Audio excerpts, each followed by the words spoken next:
Je fais des films parce que je veux montrer quelque chose et c'est bon, c'est un genre de évangélisme esthétique, social, de comédie. C'est un mélange des motivations, mais c'est une très forte motivation. Et de temps en temps, les distributeurs qui pensent que de la côté économique ne peuvent pas comprendre pourquoi je veux venir à des gens présenter les films. Je veux faire beaucoup de choses, que plus de monde peut voir les films. Mais c'est parce que pour moi, c'est important qu'il y ait du monde qui peut regarder les films. Bon, j'adore, m'intéresse beaucoup les commencements des choses. Et le commencement du cinéma, c'était fascinant. Et quand ils ont commencé de faire les longs métrages dans l'époque muette de cinéma, c'était fascinant. Et quand son a commencé, je pense que c'était aussi fascinant. Le début des studios, ils ont fait de très bons films au départ. Et je pense que c'est une rénovation de nouveau cycle de cinéma et m'intéresse toujours le début de quelque chose. Et, la nouvelle vague, c'était fascinant. Et aussi dans le cinéma indépendant, beaucoup de pays, ils ont eu un peu un début de ça. Aux États-Unis, c'était les années 80. Pour nous, en Espagne, c'était la fin des années 70. Et pour moi, c'est très intéressant quand les choses commencent. Pour nous, c'était John Sayles qui a commencé comme un écrivain de nouvelles, fait son film. Et Jim Jarmusch a fait de ça un art drôle, une comédie très amusante. Et Spike Lee a continué dans cette forme. Et je me souviens quand j'étais en train de préparer le tournage de Metropolitan, il y avait un article dans le New Yorker de comment l'argent c'était dans le projet de Spike Lee. Et c'était nécessaire de un peu ajouter les numéros pour voir qu'est-ce que c'est le budget de son film, pour comment il a fait ça. Et c'était l'inspiration pour moi. Bon, il a la joie d'avoir l'idée que tu veux filmer, un peu le concept, premier concept. Je pense que le plus dur, c'est après ça, quand il faut écrire le scénario et achever sur papier ce que tu veux filmer. Après ça, il y a une grande peur avant le tournage et pendant le tournage que tu peux réussir à faire toutes les choses nécessaires de faire le film. Et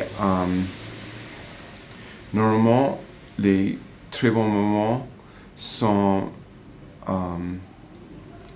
première idée et avoir terminé.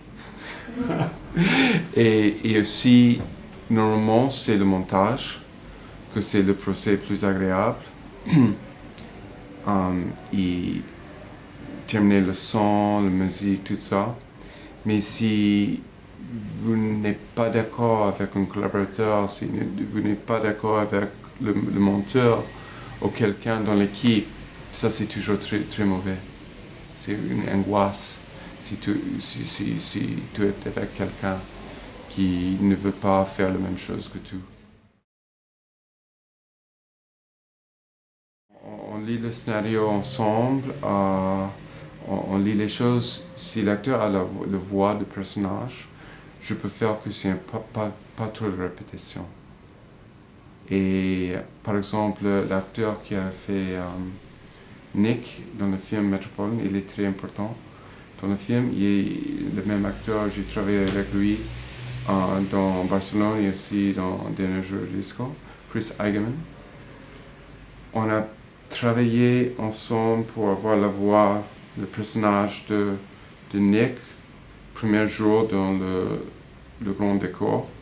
C'est une séquence dans le couloir où il parle de les colliers, les vêtements pour ses balles. Et après ça, on n'a presque pas parlé. Jamais, 3 films après, qu'il savait le boulot et on a fait comme ça. On a eu des séquences très courtes qu'on a fait dans une... Et c'était un peu une petite séquence d'un plan. Et après une séquence plus ample avec Le raccord dans l'axe. Oui, oui. Et j'adore ça. La chose que j'aime plus, c'est... L'idée que j'aime plus, c'est le curtain effect. Que tu as une chambre, tu as un salon. Et l'idée d'un curtain, rideau, effet rideau. Et qu'un personnage va d'un côté à l'autre. Et tu as les deux côtés de ça. Tu peux voir ça dans le film le film italien des années 50, I Soliti Ignoti. Et c'est merveilleux la manière de tourner ces films réalistes italiens. Non, je pense qu'un enrichissement. Je pense que c'est un peu, par exemple, les valeurs de production de Metropolitan, c'est un peu Noël à Manhattan. Et on n'était pas prêt à tourner le film, mais nous sommes allés avec le cinématographe et moi pour tourner un peu les gens qui entrent dans les balles, les gens qui sortent des balles, les décorations, les lumières de Noël à New York.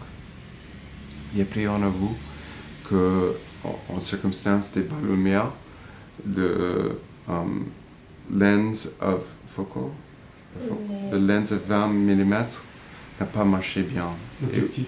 L'objectif, it was out of focus.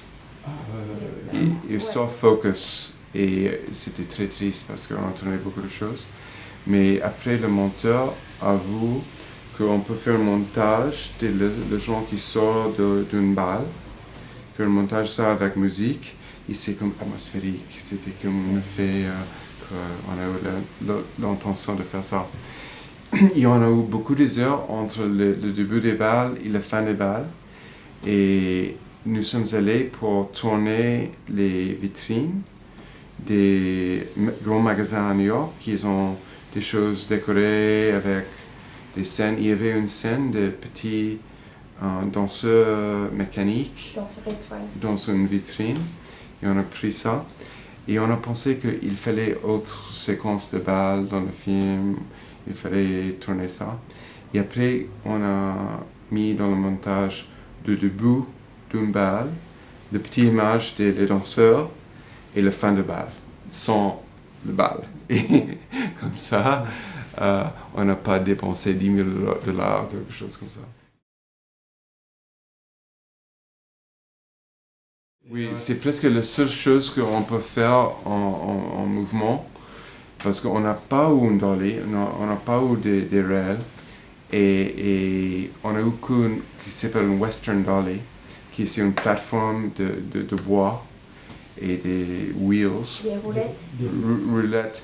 Et on a fait le tripod et la caméra Super 16, tripod, et on a cherché une surface des trottoirs de Park Avenue, qui sont assez bien, de faire ces séquences. Ouais. C'était 3 heures du matin, dans un quartier chic de Manhattan, très très froid. Et comme ça, il n'y a pas de bruit. C'est assez proche. Et je pense que pour ça, peut-être le son est bon. Mais j'étais absolument hors combat dans cette chose. J'ai laissé le production manager dire action, cut. J'ai observé les séquences. Il y avait une longue perche. Il n'y avait pas de micro-cravate, c'était une longue perche. C'était un micro. Je ne sais pas. Je ne me souviens pas. On a eu 2 ou 3 radios pour la production. Je ne sais pas qu'est-ce qu'on a fait. Je pense que c'est radio.